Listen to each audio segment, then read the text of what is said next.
내 주의 보혈은 정하고 정하다. 내 죄를 정케 하신 주 날 오라 하신다. 우리가 진짜 감사라는 것은 무조건 감사도 참 중요하지만 왜 감사하면 죄를 이기는지 오늘 다윗을 통해서도 우리가 한번 받는 교훈이 있을 줄 믿습니다. 날씨가 참 더운데도 여러분들이 주님 전에 나와서 이렇게 함께 예배한다는 것이 저로서는 얼마나 행복하고 좋은지 모르겠습니다. 이 말을 한번 해보고 싶어요. 여러분을 보니까 하나님을 본 것 같습니다. 여러분 혹시 옆 사람하고 한번 인사 한번 다시 한번 봅시다. 당신을 보니 하나님을 본 것 같습니다.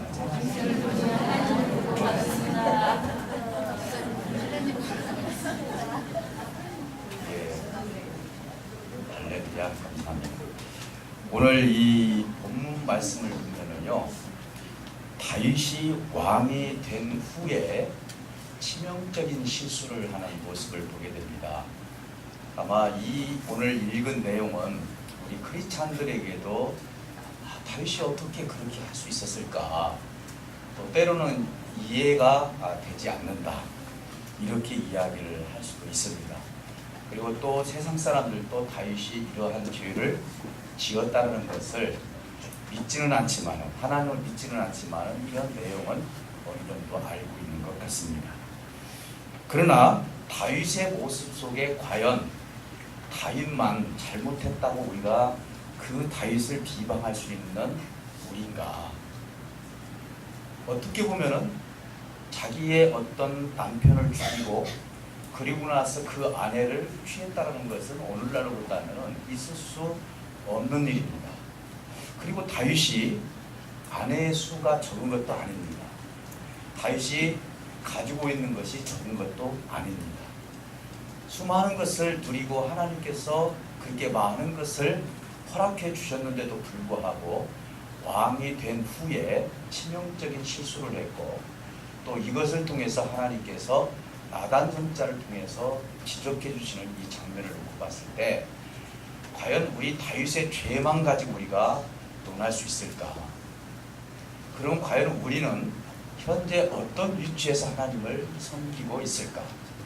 다윗과 같은 그런 마음은 우리에게 없을까? 이러한 부분들을 우리가 한번 생각해 본다면 이 사건을 꼭 다윗의 실수로만 보는 것이 아니라 우리 속에도 이러한 죄를 지을 수 있는 그 모든 것이 도사리고 있다는 것을 우리가 알 수가 있을 것입니다. 오늘은 두 가지 핵심 말씀을 좀 말씀을 드리려고 합니다.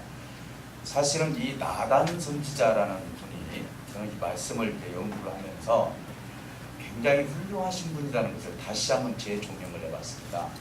그래서 나단 선지자가 과연 그때 당시의 절대자, 오늘날로 말하면 대통령 아닙니까? 그것도 미국 대통령이다 한번 생각해 보시기 바랍니다. 직언할 수 있다는 것. 아무리 하나님의 선지자라 할지라도 그 잘못된 부분을 지적할 수 있다는 그 용기가 어디서 대체가 나오는가. 그래서 나단 선지자가 다윗에게 그 말을 했을 때 다윗이 어떻게 그 말씀을 듣고 하나님 앞에 납작 엎드려서 회개할 수 있었을까. 이런 부분도 우리가 한번 생각해보고, 또 두 번째는 다윗이 왜 하필이면 이런 죄를 지을 수밖에 없었을까.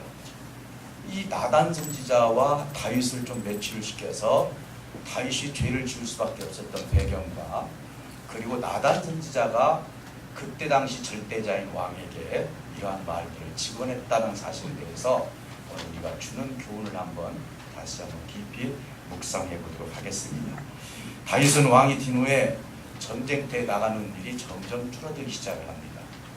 사실은 여러분 잘 알다시피 지금 사울왕 때부터 시작을 해서 지금까지 다윗이 어떻게 왕이 되었는지, 헤브론에서 7년 6개월 동안 유다 민족의 왕이 되었고, 그 다음에 11지파가 와가지고 우리의 왕이 되게 달라고 그렇게 이야기를 하면서 기름 부어서 통일 왕국의 왕이 되었죠. 참 대단한 일들을 했고 하나님께서는 그 계획대로 그대로 움직여졌습니다.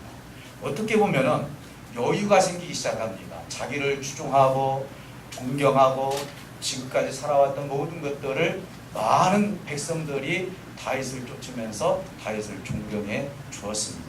그래서 여유 있는 삶을 살았습니다. 그는 어떻게 보면 이 여유가 결과적으로 죄와 함께 하나님 앞에 치명적인 실수를 하지 않았는가. 우리가 신앙생활하면서 가끔 이런 얘기를 합니다. 목사님, 우리가 어려웠을 때가 그때가 더 기억이 많이 남습니다. 이렇게 이야기하는 우리 성도님들이 있더라고요. 그러면 그분이 왜 그렇게 얘기했을까? 그때 하나님을 찾는 빈도의 수가 더 많았지 않았는가. 내가 힘들면 힘들수록 하나님을 찾고 어려우면 하나님 앞에 이 문제를 해결해 달라고 기도하고 내가 왜 이렇게 살 수밖에 없고 어려움을 당했는지 하나님을 더 깊이 생각할 수 있는 시간들이 많았기 때문에 그때가 좋았다라고 얘기할 것입니다. 그때 뭐 물질적으로 좋았습니까? 환경적으로 좋았습니까? 아니면 예배당의 모습이 좋았습니까? 사람 수가 많아서 좋았습니까? 그건 아닐 겁니다. 그때 하나님을 찾는 빈도수가 끄떡만 하면 하나님 앞에 무릎을 꿇고 기도하고 그때 하나님이 주셨던 그 은혜를 생각하니 그때가 더 좋았던 것 같습니다. 그러니 내가 여유가 생기면 생길수록 하나님을 잊어버릴 수 있는 위험성이 더 많을 수도 있겠다는 것을 다윗을 통해서 우리가 한번 생각해 볼 필요가 있다는 것입니다. 그래서 성경은 뭐라고 말합니까? 네가 섰을 때 삼가 조심을 하라고 했습니다. 넘어질까 조심하라고 했습니다. 아, 이제는 내가 성공했다. 내가 이 정도 신앙생활하면 됐다.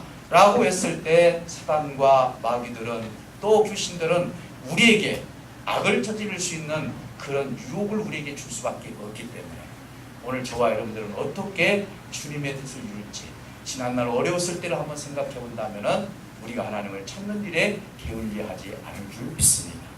다윗의 실수가 바로 그거였습니다. 어떻게 보면 다윗이 정말 사울왕에게 쫓겨다녔을 때 얼마나 신앙심이 좋았습니까? 자기가 죽을 수밖에 없는 상황에서도 기름 부어 그 종을 죽이는 것에 대해서 반대를 했고 그가 오히려 더 잘되기를 했고 그리고 그 식구들을 더 사랑을 했고 이런 모습들을 놓고 봤을 때 다윗의 신앙과는 어려웠을 때 더 좋았지 않았나. 그런데 왕이 되고 예루살렘에 입성을 했을 때 그가 전쟁터에 나갈 필요도 없이 그가 하루는 궁궐을 거닐다가 보니까 어떤 여인이 밖에서 목욕을 하는 모습을 보면서 그곳에 유혹이 돼서 그 여자가 누구냐라고 가서 물어보고 나서 보니까 전쟁터에 나가 있는 우리아의 아내 밧세바라고 이야기를 합니다. 그래서 결국은 그 밧세바를 궁궐로 데리고 오게 해서 그리고 나서 그 밧세바를 범함으로 말미암아 다윗에게는 이제는 어떻게 보면 이것을 가릴 수밖에 없는 가야만이 내가 왕으로서 실수를 하지 않았다는 것을 하나님도 알고 계시는데 백성들에게 가리고 싶은 마음을 통해서 우리아를 전쟁터에서 불러내지 않습니까? 그리고 오늘날로 말하면 휴가를 보내주기를 원했던 것입니다. 다윗은 참 계획적이었고 어떻게 보면 오늘날로 말하면 과학적인 사람이 아니었는가. 그래서 다윗이 범했던 그것을 무마시키기 위해서 우리아를 그리고 나서 밧세바와 함께 합방을 시켜서 자기가 했던 모든 실수들을 그곳에서 다 무마시키려고 했지만은 우리아는 정말로 충신이었습니다. 왕이시여, 내가 어찌 이 나라가 지금 전쟁이 일어났는데 내가 한가하게 내 집에 가서 잠을 자고 내 집에 가서 먹고 내가 쉴 수가 있습니까? 나는 다시 전쟁터로 나가겠습니다. 다윗은 답답했습니다. 내가 하라는 대로 하라니까 집에 가서 좀 쉬었다가 가라고 속으로는 그렇게 생각했지만 우리아는 꺾지 않았습니다. 결국은 다윗은 다시 한번 생각합니다. 이제는 그에게 편지를 하나 써주면서 이 우리아를 전쟁터에 제일 앞에 서게 해서 우리아를 자연스럽게 죽이려고 그 전쟁터에서 죽을 수 있도록 다윗은 그 편지를 써서 우리아를 기어고 전쟁터 앞에 세우고 나서 결국은 우리아는 전쟁터에서 죽고 말았습니다. 그리고 나서 밧세바를 자기의 아내로 삼게 되었고 그리고 그가 이제는 아기를 낳게 될 즈음에 그리고 하나님께서는 그 모습을 통해서 이제는 나단 선지자를 그에게 보내는 장면이 오늘 이 모습이라고 볼 수가 있는 것입니다. 사랑하는 성도 여러분, 오늘 어떻게 보면은 하나님께서 나단 선지자를 보내서 이제는 책망케 하고 회개케 해 주었습니다. 나단 선지자가 다윗 앞에 선다라는 것은 참으로 어려운 일이었습니다. 하나님의 말씀을 가지고 선다라는 것이 웬만한 용기 가지고는 있을 수 있는 것은 아닙니다. 그러나 나단 선지자는 쓸 수 있는 자격이 있는 사람이라는 것을 알 수가 있는 것입니다. 나단 선지자는 예화를 들으면서 이야기를 합니다. 왕이시여, 한 성읍에 두 사람이 있는데 한 부자는 양과 소가 엄청나게 많이 있고 한 사람은 가난해서 이제는 양 한 마리만 가지고 그것을 가지고 행복해하면서 그의 자식들과 마치 자기의 딸처럼 그렇게 행복하게 살았다라고 이야기를 합니다. 그런데 어떤 행인이 지나가는데 그 부자가 자기의 것을 잡아서 그에게 대접하는 것이 아니라 그 가난한 사람의 양을 잡아다가 결국은 그것으로 대접을 했습니다.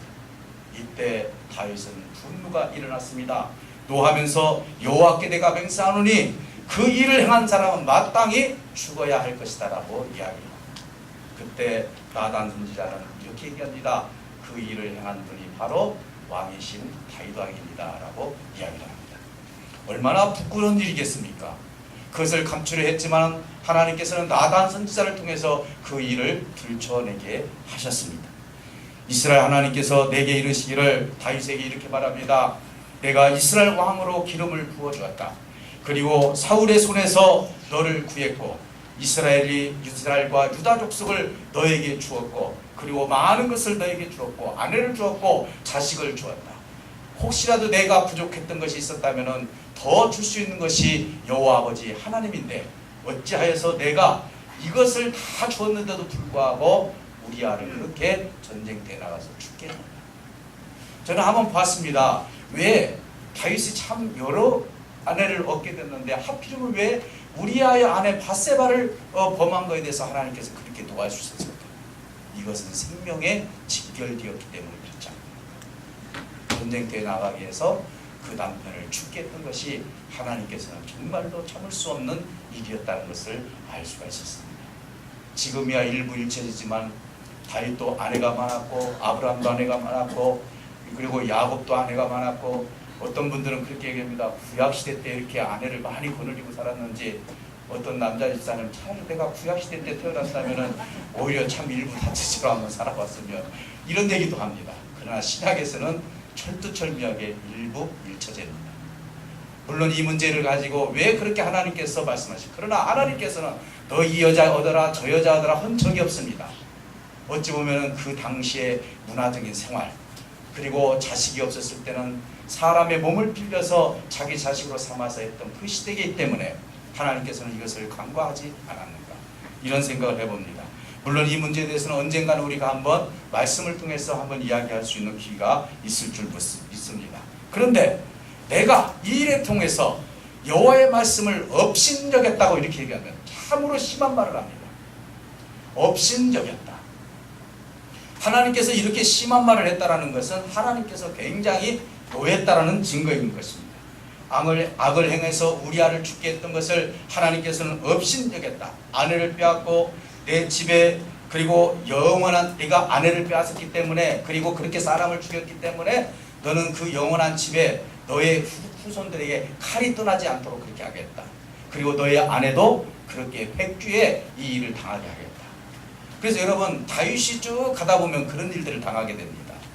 특히 한 가지 예를 들어본다면은 다윗의 아들 압살롬이 자기의 형제들끼리 어떻게 됩니까? 죽이고 살리고 하다가 결국은 아버지까지 칼이 들어가는 것입니다. 아버지까지 왕에서 쫓아나는 일이 있었습니다. 이것은 어찌 보면 다윗이 그렇게 하나님 앞에 득지를 했기 때문에 하나님께서 이 일을 행하셨던 것, 허락하셨다는 그 사실을 우리가 알 수가 있는 것입니다. 그래서 우리는 압살롬은 참 나쁜 사람이다 이렇게 얘기할 수도 있지만 반대로 압살롬이라는 사람이 왜 나타났는가 이것을 한번 생각해 본다면 그 뿌리가 어디서 시작됐느냐 그것은 다윗부터 시작되었다는 사실을 알 수가 있는 것입니다. 우리는 현재 살아가면서 누군가가 나를 해하고 그리고 무슨 잘못된 일이 있다면 그것이 그 사람에게 나왔다고 생각을 합니다. 그러나 우리는 다시 한번 생각해 볼 필요가 있습니다. 그 뿌리가 어디인지를 그 근거를 찾게 된다면 우리는 그 안에서 자유스러울 사람은 없다고 합니다. 사랑하는 성도 여러분, 오늘 우리는 무엇보다도 당신이 낳은 아들을 반드시 죽이리라고 이렇게 하시면서 내가 이제는 금식하면서 이 나단 선지자 그럽니다. 당신을 다 하나님께서 용서하지만 한 가지만큼은 하나님께서 약속했는데 그 우리아를 통해서 낳은 자식은 반드시 하나님께서 생명을 걷어갈 것입니다. 이렇게 얘기해요. 그 이유가 뭐냐? 그 이유는 바로 이 일로 인해서 여호와의 원수들이 크게 비방거리가 되기 때문에 그렇다라고 말씀합니다. 우리 하나님은 그러면은 생명을 등하시하시는 하나님이냐? 절대로 그런 하나님이 아닙니다. 어떻게 태어났든지 간에 하나님은 그 생명을 존중시키는, 그리고 그 생명을 정말로 하나님의 사람으로 끌고 가는 것이 하나님의 뜻인 것입니다. 그러면 왜 그 아들, 그 자녀를 하나님께서 죽일 수밖에 없었을까? 우리는 신분의 차이입니다. 하나님의 자녀들이죠. 그러면 우리는 하나님부터 용서를 받는 신분을 가지고 있습니다. 우리는 무엇이든지 하나님께 기도하면 하나님께서 우리를 용서해 주십니다. 그러나 문제는 뭡니까? 사단은 용서가 없습니다. 그래서 이것을 가지고 계속 희롱합니다. 여호와의 이름을 망령되게 합니다. 그리고 어떻게 보면 다윗이 하나님의 말씀 안에서 왕권을 가지고 아버지의 뜻을 이루기까지 이 일이 계속 지속된다면 그런 계속 치탄을 받을 수밖에 없기 때문에 하나님은 다윗을 통해서 낳은 우리아의 그 아들을 그를 죽이고 말았습니다. 그 증거가 어디입니까? 하나님께서 왜 이렇게 했는지 다음에 낳은 자식이 우리아를, 아니 밧세바를 통해서 낳은 자식이 누구예요? 솔로몬입니다. 그것이 바로 다윗을 이어서 왕이 되었다는 사실이죠. 그러니 하나님께서는 비록 이제 밧세바를 통해서 낳은 자식이 하나님께서 그 생명을 거둬갔다 할지라도 하나님은 그것을 용서를 하고 다윗의 그 마음을 통해서 다음 왕을 이을 왕이 바로 이제는 밧세바를 통해서 이제는 솔로몬이 이 땅에 태어났다는 사실을 놓고 본다면 하나님께서 첫 번째 그 자식을 거둬간 것은 아버지의 귀한 뜻이 그 속에 들어있다는 사실을 알 수가 있는 것입니다. 그러면 저는 오늘 아까 서두에 말씀드린 것처럼 두 가지 핵심을 놓고 말씀을 한번 드려보려고 합니다. 나단 선지자가 어떻게 그렇게 다윗 앞에 당당히 설 수가 있었을까? 그것은 두 가지 이유가 있었습니다. 첫째 이유는 뭐냐? 다윗이 전쟁터에 나가면은 많은 그 전리품을 가지고 나옵니다. 그리고 전쟁에서 승리를 했을 때 그곳에서 많은 사람들에게 그들에게 그 모든 것을 높여줍니다. 너는 이 나라에서 무슨 일을 해라, 무슨 일을 해라 하면서 벼슬을 주기 시작을 합니다. 그런데 나단 선지자는 그럴 생각도 없었지만은 이제는 나단 선지자로서 하나님 앞에 세워졌기 때문에 벼슬도 필요 없었고 그리고 전리품도 필요가 없었습니다. 그래서 그는 항상 다윗을 통해서 아버지의 뜻을 이루고자 하는 그 마음이 그 속에 있었기 때문에 전쟁터에 나가서 전리품이 있다 할지라도 다른 사람에게 벼슬을 준다 할지라도 이 일에 대해서 사심을 갖지 않는 나단 선지자였다는 것입니다. 우리가 신앙생활하면서요 사심을 가져서는 안 됩니다. 신앙생활하면서 교회를 나올 때요 먼저 신앙생활하면서 여러분들이 어떤 기대를 가지고 나올지 모르지만 첫째 기대는 뭐냐? 하나님, 나와 같은 죄인을 정말 실수도 많고 나는 주님 앞에 설 수 없는 죄인을 주님께서 나를 살려주시고 나를 사랑해 주시고 구원의 길을 인도해 주시니 감사합니다. 이런 자세로 가지고 나오면 정말 하나님 기뻐하시는 거 아니겠습니까? 하나님, 내가 주님의 몸인 교회에 나왔으니까 첫 번째 나올 때부터 내 자식 잘 되게 해주시고 내 사업 잘 되게 해주시고 다 조건을 붙입니다. 물론 우리에게 다 필요합니다. 그런데 나단 선지자는 서운하지도 않았습니다. 전쟁터에 나가서 나에게 양새끼 한 마리 안 준다 할지라도 어떤 옷을 한 벌 안 준다 할지라도 나단 선지자는 거기에 대해서 사심을 갖지 않았다는 것입니다. 내가 신앙생활하면서 하나님께서 나에게 무엇을 주든 안 주든 간에 그것 때문에 상관하지 않았다 이 말입니다. 나를 부하게 만들든 가난하게 만들든 병들게 만들든 아니면 내가 어떤 삶 속에서 승리의 삶을 살든 이거와 관계없이 신앙생활했다는 것입니다. 오늘 저와 여러분들은 신앙생활하면서 사심이 없는 신앙생활을 하시기를 주님을 축복합니다. 사심이 없는 신앙생활을 하신 분들은 나단 선지자처럼 하나님 말씀을 담대하게 전할 수 있다는 것입니다. 두 번째는 어떤 일이 있었냐?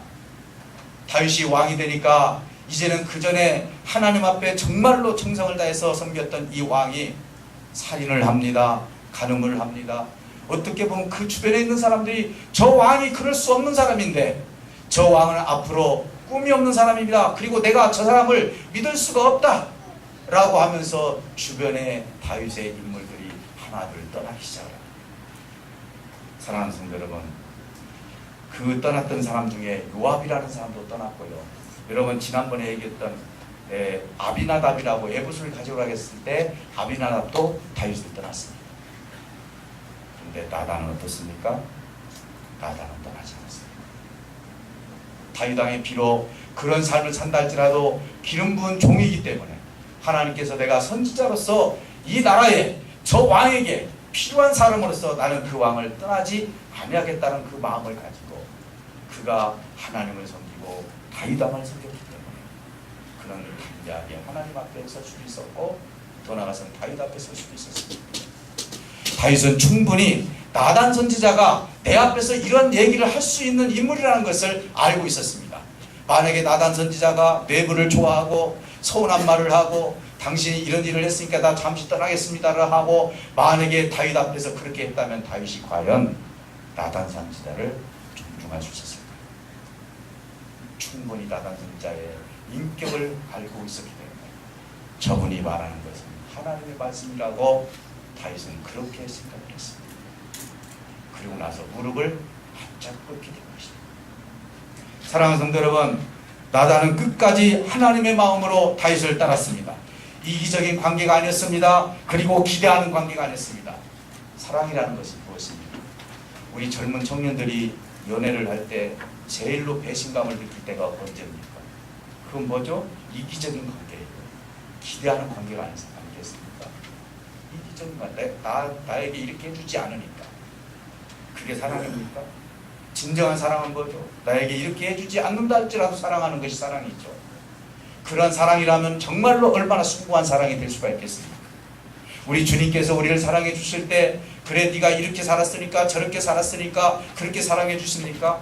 무조건적인 사랑입니다. 네가 나를 믿었기 때문에 사랑하는 것입니다. 오늘 베드로에게 예수님께서 네가 나를 사랑하느냐라고 물어봤을 때 거기서 헬라어로 뭐라고 얘기합니까? 네가 나를 아가페 하느냐라고 물어보지 않습니까? 하나님의 사랑으로 네가 나를 사랑하고 있느냐라고 묻지 않습니까? 아닙니다. 나는 선생으로서 필로스의 사랑을 했습니다라고 얘기합니다. 두 번째 물어볼 때도 네가 아가페 하느냐 했을 때 나 필로스. 그럼 네가 나를 필로스 아니라 선생으로서 사랑했느냐? 예, 아시지 않습니까? 선생으로서. 나단 선지자. 어떻게 보면 정말로 이기적인 관계도 아니고 더 나가서 기대하는 관계도 아니고 내가 이렇게 했으니까 왕께서 나에게 이것을 하사해 주겠고 내가 자리에 높은 자리에서 이렇게 살 수가 있고 이런 이기적인 관계가 하나도 없었고 기대하는 관계가 하나도 없었다는 것이죠. 우리가 사람의 관계에서 이기적인 관계와 기대적인 관계가 떠나게 되면요 뭐만 남느냐? 정말 사랑만 남는 것입니다. 오늘 나단 선지자의 훌륭한 점이 바로 뭡니까? 다윗 왕이 비록 그렇게 실수를 하고 다윗 왕이 그렇게 살았다 할지라도 하나님의 선지자로서 다윗을 떠나지 않았다는 것이 나단 선지자의 훌륭한 점인 것입니다. 여러분 정말 주님의 사랑으로 우리 형제 자매님들을 사랑하고 싶습니까? 그렇다면 그분들의 실수를 보지 마시기 바랍니다. 그분들의 나약함을 보지 마시기 바랍니다. 비록 그렇다 할지라도 하나님의 사랑으로 나단 선지자처럼 다윗을 바라본다면 우리의 관계는 아가페의 사랑이 될 수 있을 줄 믿습니다. 사랑하는 성도 여러분, 그렇다면 다윗은 왜 죄를 질 수밖에 없습니까? 어떻게 보면은요, 그는요 하나님께서 주신 것에 대해서 너무나 풍족한 것이 많이 있었습니다. 감사를 상실했기 때문이었습니다. 아까 저희들이 인사할 때 뭐라 했습니까? 감사는 죄를 이길 수 있다고 했습니다. 여러분들 보세요. 그냥 좀 쉬운 말로 나는 아파트 20평에 사는데 어떤 집사님은 아파트 50평에 살아요. 이것을 비교하게 되면은 오늘 저와 여러분들은 감사가 나올 수가 없습니다. 하나님 나에게 이 평수를 주신 것도 감사합니다. 목사님 내가 하나님부터 받은 것이 없는데 무슨 감사를 합니까? 아닙니다. 하나님께서 저와 여러분들에게 왜 감사의 조건을 안 주시겠습니까? 우리는 생각할 때 무엇인가 가시적으로 뭐가 나타났을 때 이것만 가지고 감사하지만 실질적으로 우리는 하나님 앞에 감사할 것이 너무너무 많다는 사실을 믿으시길 주며 축복합니다. 한 가지 예를 한번 들어볼까요? 모세라는 사람을 한번 생각해 보시기 바랍니다. 모세는요 40년 동안 이제 그가 그 궁정에서 얼마나 화려한 생활을 합니까? 그런데 사람을 죽이고 나서 40년 동안 미디안 광야에서 정말로 어려운 일을 당하면서 살고 있었습니다. 하나님은 80세 때 이제 모세를 부릅니다. 모세야, 이제 저 애굽에 가서 내 백성을 구원을 해야 되겠다. 모세는 거기서 뭐라고 첫 번째 얘기가 뭡니까? 하나님, 나는 내 입이 어둔해서 말할 수 없습니다. 이 말은 뭔 말입니까? 나 가진 거 하나도 없습니다. 나 40년 동안 있었던 그 모든 것 다 잊어버렸습니다. 하나님 보시다시피 다 빈털털입니다. 그러니 왜 나를 보내려고 합니까? 하나님하고 얼마나 옥신각신합니까? 하나님께서 화를 낼 정도로 옥신각신합니다. 하나님 나 못 갑니다. 나 가진 거 없습니다. 이 뜻이에요. 하나님은 그에게 말합니다. 네가 가진 것이 없다고? 그래. 그럼 네가 가진 것이 뭐냐? 예, 지팡이입니다. 한번 던져봐라. 던지니까 뭐가 됩니까? 뱀이 됩니다. 다시 주워라. 다시 지팡이 됩니다. 네 손을 네 품에 넣어라. 넣었다가 빼서 보니까 문둥병이 걸렸습니다. 다시 넣어라. 넣었다가 다시 빼니까 문둥병이 나왔습니다. 가진 것이 없습니까? 하나님은 말씀합니다. 네가 생각할 때는 물질적이고 가시적인 것만 네가 가진 것으로 생각하지만은 너는 여호와의 이름이 네 속에 있지 않느냐. 하나님께서 이 모세를 통해서 교훈해 주신 것이 뭡니까? 우리가 가진 것이 없습니까? 모세가 이 지팡이를 통해서 어떤 역사를 이룹니까? 모세는 지팡이 하나밖에 없다라고 얘기했지만 하나님은 이 지팡이를 통해서 홍해를 갈라버렸습니다. 모세는 이 지팡이를 통해서 반석을 쳐서 물을 냈습니다. 그 손을 통해서 하나님의 엄청난 역사를 이루지 않습니까? 10가지 재앙을 내리지 않습니까? 모세를 통해서. 우리가 가진 것이 없습니까? 목사님, 나는 가난해서, 나는 건강치 못해서, 나는 정말로 누구에 비해서 지식도 부족하고 내가 다른 사람들에 비해서 너무나 부족하고 많이 해서 나는 감사가 나오지 않습니다. 그래서 우리는 감사를 어떻게 합니까? 뭔가 나타났을 때, 정말 인간적으로 감사 조건이 생겼을 때만이 감사를 합니다. 모세를 한번 생각하시기 바랍니다. 오늘 하나님 앞에 여러분들이 모세와 같이 없습니다 했을 때, 내 몸이 없습니까? 눈이 없습니까? 내 속에 하나님이 계시지 않습니까? 사실 우리가 조건을 따져서 하나님 앞에 감사할 것이 없습니다라고 하신 분들, 사실 하나님께서 3분만 공기를 주지 않으면은 그분은 죽을 수밖에 없는 것입니다. 엄밀히 따져서 하나님께서 나에게 간섭하지 않는다면 우리는 한 시간도 살 수 없는 존재들입니다. 그러니 저와 여러분이 한번 생각해 보랍니다. 하나님 앞에 무엇을 감사를 해야 되는지. 난 지금 생각만 해도 속상해 죽겠어요. 집에 들어가도 기쁜 일이 없고 무슨 일을 해도 하나도 나한테 마음에 닿는 일도 없고, 그러나 하나님께 정말 여러분들이 내 감사의 조건을 한번 노트에다 적어서 내가 무엇이 감사한지 오늘부터 한번 써보시기 바랍니다. 그 감사가 씨가 되어서 마치 이 지팡이가 홍해를 갈라버렸던 것처럼, 이 지팡이가 반석을 쳐서 물을 냈던 것처럼 여러분들의 작은 감사가 내가 아버지 하나님께 온전한 승리를 갈 수 있는 거예요. 다윗은 어떻습니까? 다윗은 있는데도 죄를 졌죠. 다윗은 있는데도 죄를 졌어요. 그래서 다윗은 하나님께서 말씀합니다. 네가 가지고 있지 않은 것이 뭐가 있느냐. 심지어는 뭐라고 했죠? 너희가 부족한 것이 있다면 내가 더 주려고 했다. 그럼에도 불구하고 너는 감사하지 못하고 오히려 우리아를 죽이지 않았다. 여러분, 다윗이 정말 큰 죄를 짓지 않았습니까? 하나님이 뭘 묻혔습니까? 그럼에도 불구하고 죄를 짓고 에덴 동산 생각나지 않습니까? 사람에게 뭐라고 합니까? 동산 중앙에 있는 이 선악과를 알게 하는 나무만 따먹지 말고 전부 다 네 것이다. 마치 다윗은 그런 사람이었습니다. 네가 가지고 있는 모든 것은 네 것 아니냐. 그럼에도 불구하고 우리아를 전쟁 때 나가서 죽여, 그리고 그 아내를 네가 아내로 삼아버려. 하나님은 그것을 통해서 분노하셨고, 그리고 네가 없어서 그런 것도 하지 않아. 있음에도 불구하고 그러잖아. 그러니 우리는 있어도 죄를 짓고 없어도 죄를 질 수도 있다는 거예요. 그러나 여러분, 있어도 하나님 앞에 영광이요 없어도 하나님께 영광이 되시기를 주님의 축복합니다. 없어도 하나님은 모세를 통해서 네 손을 봐라, 네 지팡이를 봐라. 그래서 하나님 앞에 어떻게 하나님께서 너를 쓰실 것인지를 말씀하지 않습니까?